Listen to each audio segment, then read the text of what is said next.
Russia says that it's fighting raids by Ukrainian forces for a second straight day inside Russia's border. The intense battles are said to be taking place in the Kursk region, across from the Ukrainian region of Sumy. It appears to be one of the largest incursions into Russian territory since Russia's full-scale invasion of Ukraine 2.5 years ago. The Ukrainian government has not claimed responsibility for or acknowledged the attack. Ukraine has been trying to intensify its fight against Russia, not only across the 800-mile front line, but also in territory that Russia has occupied since 2014, Crimea. And that is where Ukraine is achieving some success. Here's Nick Schifrin with more. In a war where Ukraine struggles to hold the line, Ukraine boasts, with highly produced videos, a theater of success. Russian-occupied Crimea, where Russian boats have gone up in smoke. Ukraine has 0 warships, but Kyiv and Washington say Ukrainian sea drones have destroyed more than a dozen Russian ships. And now, Ukraine has unleashed on Crimea its most powerful American weapon, the Army Tactical Missile System, or ATACMS. A U.S. official tells PBS NewsHour the U.S. has sent Ukraine hundreds of missiles, each with a range of nearly 190 miles and a price tag of $1.3 million. I'm announcing an emergency package of security assistance of $300 million. After lengthy internal debate and external pressure, the administration first authorized ATACMS for Ukraine in mid-March. And U.S. officials say Ukraine first used them in mid-April, this strike on a Russian airfield in occupied Crimea. ATACMS can help Ukraine achieve the goal of making the Crimean Peninsula uninhabitable for Russian Army, Navy, and Air Force. Retired Lieutenant General Ben Hodges is the former commander of U.S. Army Europe.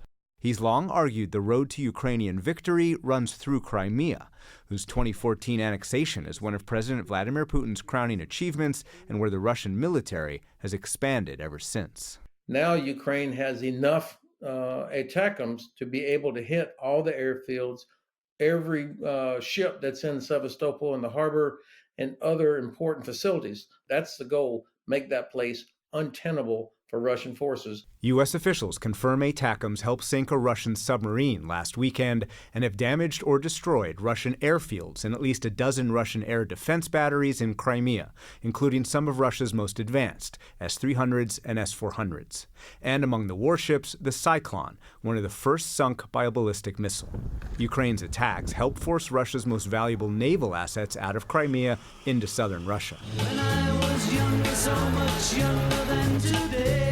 A feat first accomplished with long-range British Storm Shadow missiles that Ukraine has been launching since last year.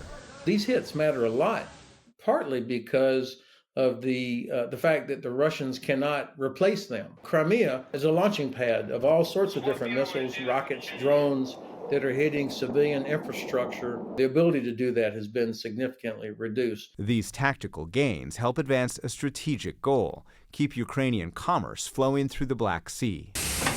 Ukraine's food exports now match or even exceed levels from before the full-scale invasion.